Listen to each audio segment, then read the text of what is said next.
Every once in a while, a gizmo, a gadget, a device, something comes across my desk that is very, very interesting. In fact, it's just plain out strange. So without further ado, this is the Crazybaby Mars speaker. This is actually a two-part Bluetooth speaker. It retails for roughly around $330. It comes in black, space gray, and white, and it's designed just like the Mac Pro.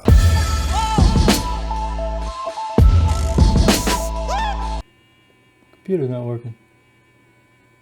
Babe!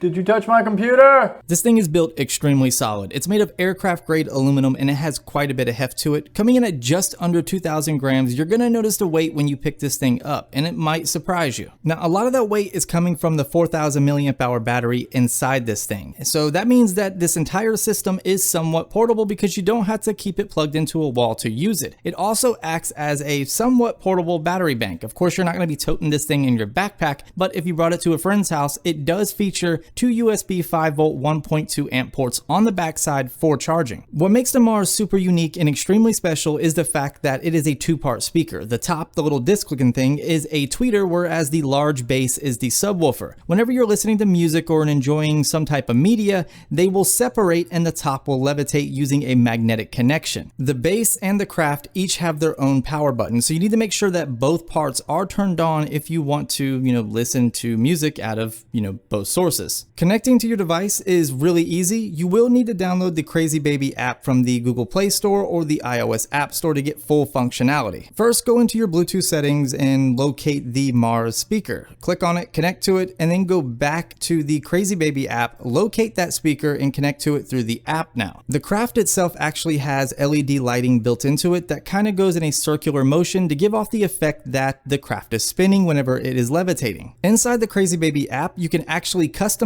the lighting to create more lighting to give it more of like a speed look, or you can reduce the lighting to slow down the effect. You can also decrease or increase the brightness, and then there's tons of equalizer settings in there, from making a custom option to some of the built-in presets. If you pick up more than one of these, you can actually link them together within the iOS app only to create a 2.1 stereo surround sound effect, which is kind of cool. You'll also be using the app to make the craft levitate or, well, land. You'll be doing that with a swipe gesture, going into that particular setting within the app, swipe up to make it levitate, and swipe down to bring it back to the base. During takeoff and during landing, you will hear sounds. Now, at first I really liked it because it sounds very sci-fi-ish. However, after a few times, it got kind of annoying.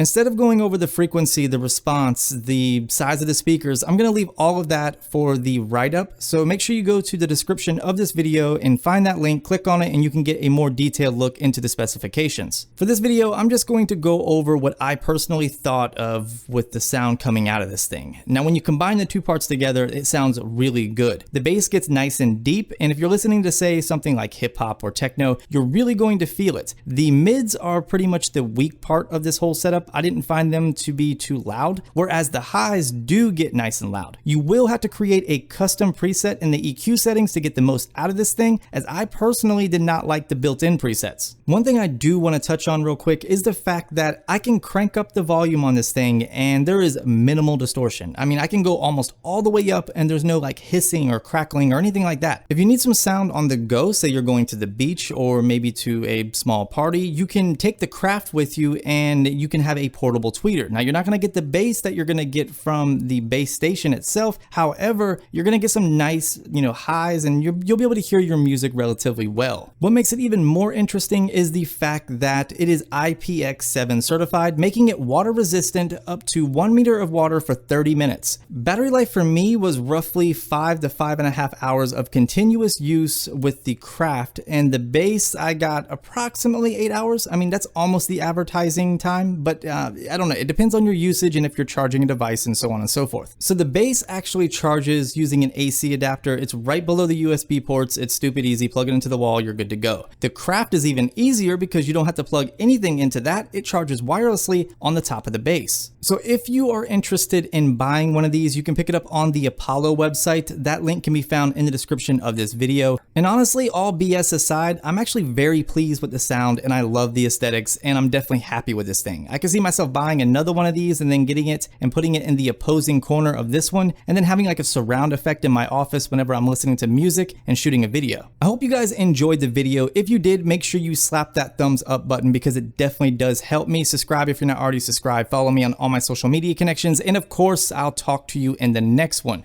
Be easy.